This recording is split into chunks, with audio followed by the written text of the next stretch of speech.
All right, we're live on the Compound Growth Marketing Show. I'm John Short. I'm here with Quincy. We have an interesting topic to talk about today, content atomization.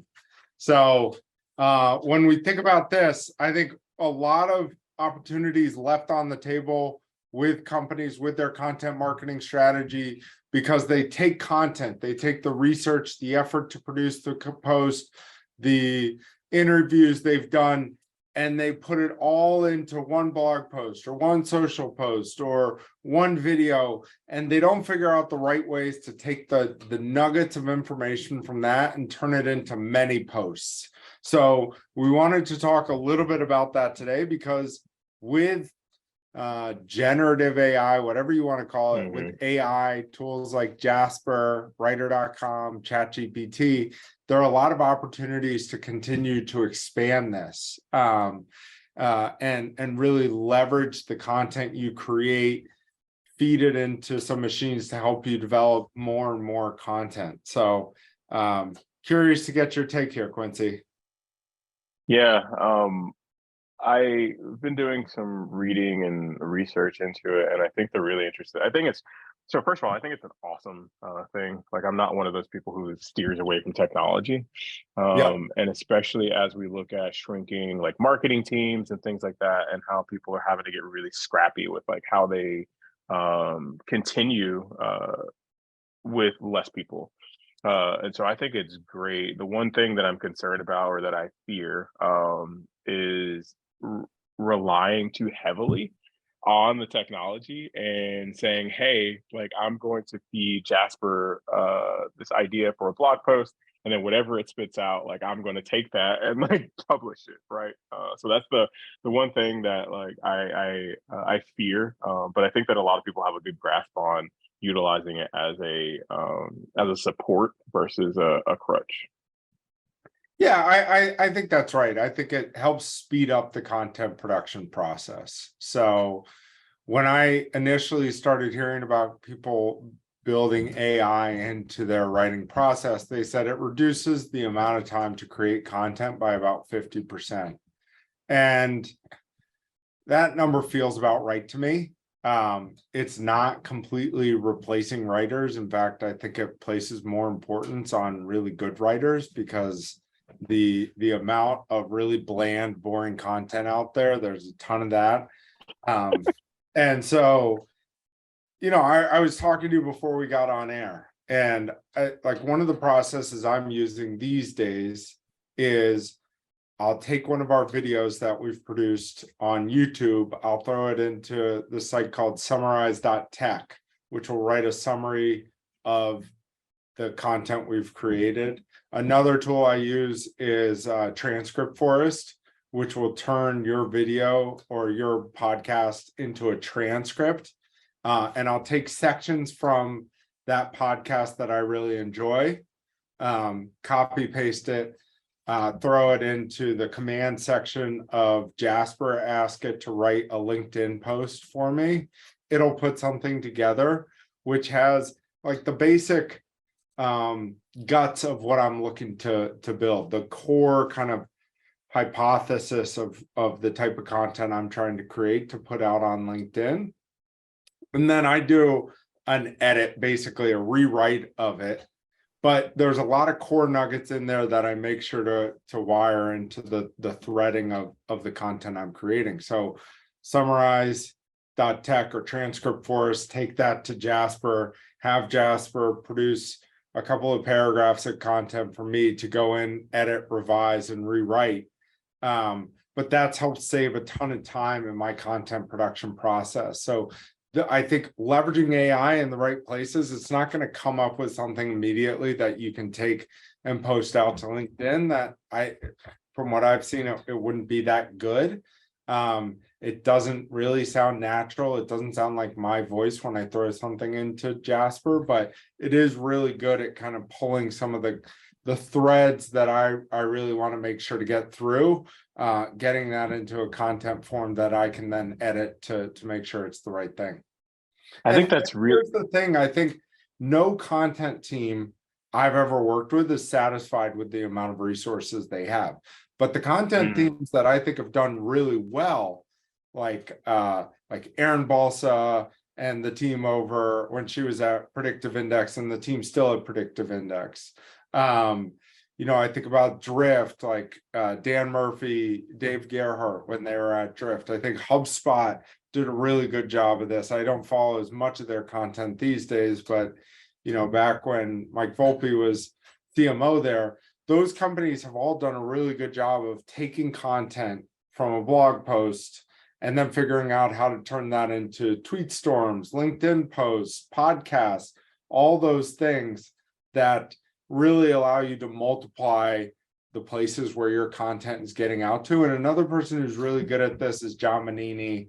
He has a newsletter, Some Good Content. I recommend everybody sign up for that, pay for it. It's on Patreon, but they also do a fantastic job of that at DataBox, where they take a core podcast episode, turn it into a written blog post, turn it into LinkedIn content, turn it into Twitter content, turn it in, like atomize the videos so they have different clips they're sharing on social. And that is what I think more people should look at when they're looking for someone who can produce content for them, is people who understand how to develop the right content for the right platform and not kind of restart from zero each time. Have a core base, a seed of content that they can use to kind of leverage it across all those different platforms. You said a lot of amazing things in there. One thing I want to go back to though, and want to call out is for a CEO who we have agreed should have some sort of organic presence, should be a thought leader, whether it's a CEO, an executive, CMO, whatever. This is a process that you broke down that they can use to like leverage their time, build out thought-provoking content, leverage these tools, and build up their personal brand, which also brings brand authority and insight to their company as to whatever they do. Like if they're a email security vendor or whatever, like that executive should be writing content that positions them as an SME. Yeah. And for CEOs, like writing for me is a clarifying process. So I can always find time for writing it. I take the content we have that either comes from inspiration from services or clients or prospects that I'm talking to, and being able to write about some of those experiences is really helpful for me to clarify and then turn that into new product ideas, new services we deliver, or vice versa, right? Sometimes it comes from the products and services we deliver, or oftentimes it does. But it's really difficult to get a lot of executives who are maybe at bigger companies than Compound Growth Marketing to spend the time on this, or maybe they don't have the kind of passion for it, or they don't have the same responsibilities in their organization that I have at Compound Growth. But I think the thing I love about Summarize Tech or Summarize.tech or Transcript Forest or Automata is wherever you're writing content, you can take the nuggets from that and start to leverage that into longer form writing. So a lot of times what I've found is easiest is to find a half hour on the CEO's schedule every once a month or once a week or whatever it might be.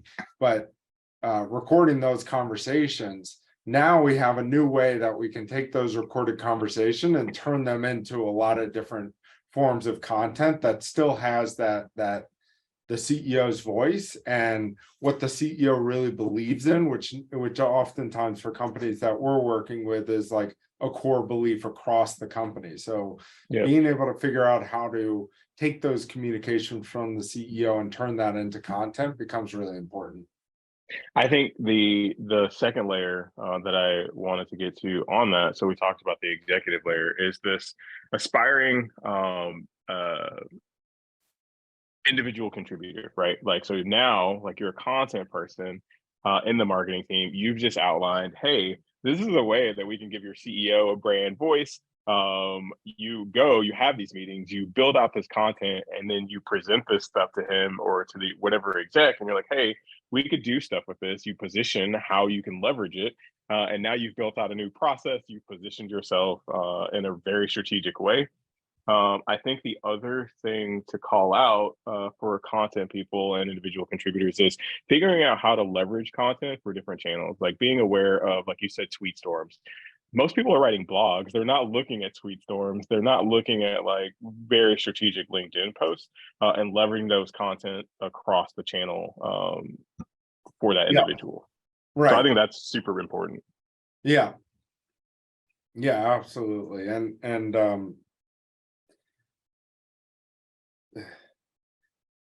so I think there's value in that. A lot of times we're thinking about how to leverage this information externally, but also using it to educate internally is something that I hope is part of the value of the content that's being created by people at Compound Growth Marketing, right? We have you, we have me, we have Matt Vasquez, and soon we'll get Kim.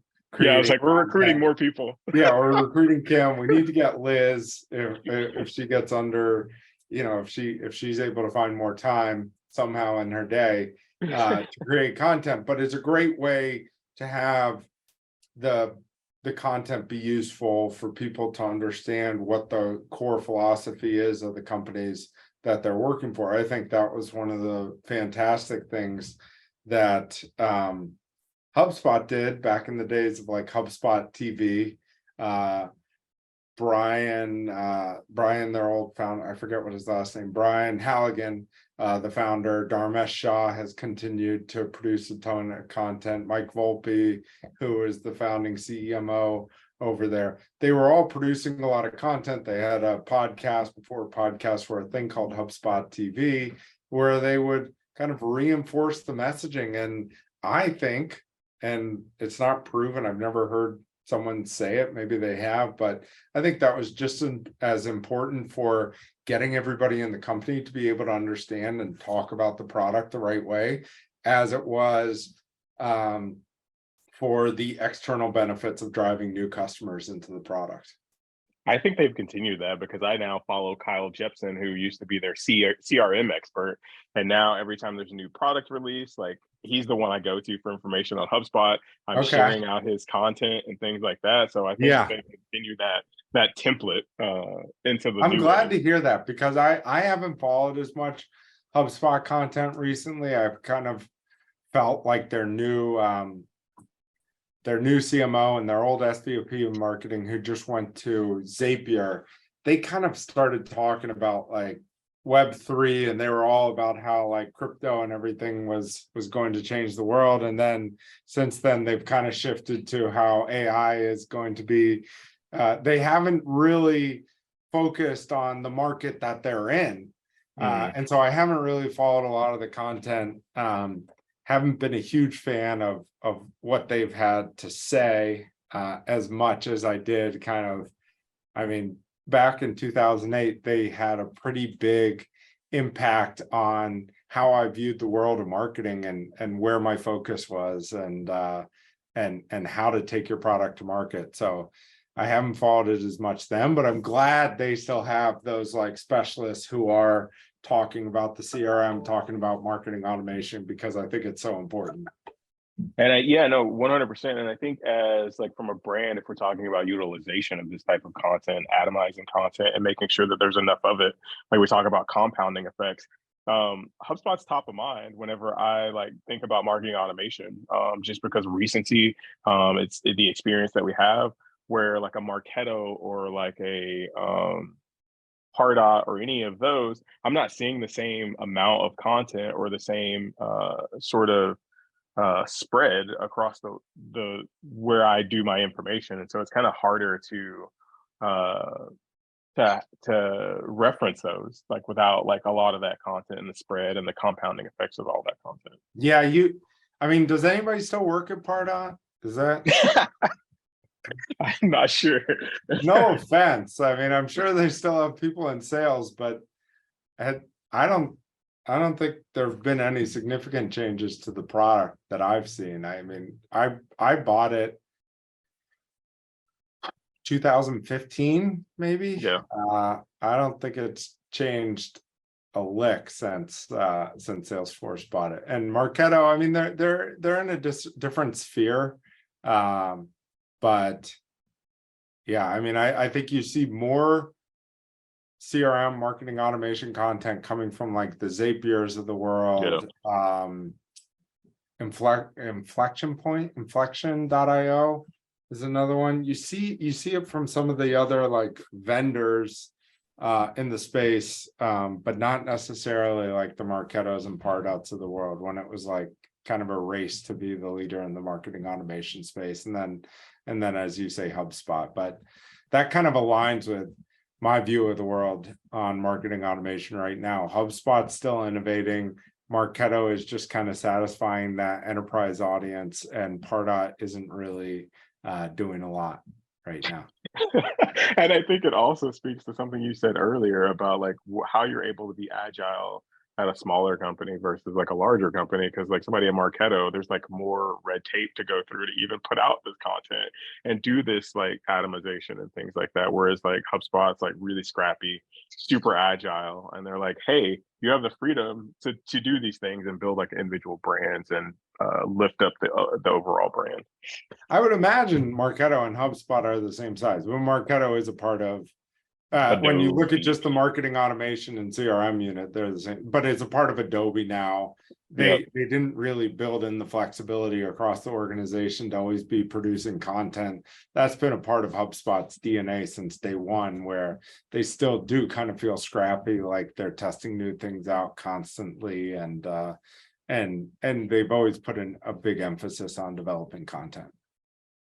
Yeah, 100%. Just like you, John. You have always pushed us to to develop content. And I see the value for sure. Yeah. Yeah, I mean, we got to get the DNA of our company out there. And I think that comes, especially in a human services firm, from the people. And so I think it's really important. And I mean, there's no, people are watching. We've talked about the dark funnel. Like it may come back to you like 5 months later. Yeah, I saw this video you did, or this post that you did, or I follow all your posts. They're not directly engaging, but people are watching these things. They're learning from you. They may be implementing your idea within their organization, and you have no idea, and changing mindset. But I think it's just all up a lift, like rising tides raise all ships. Yeah, 100%.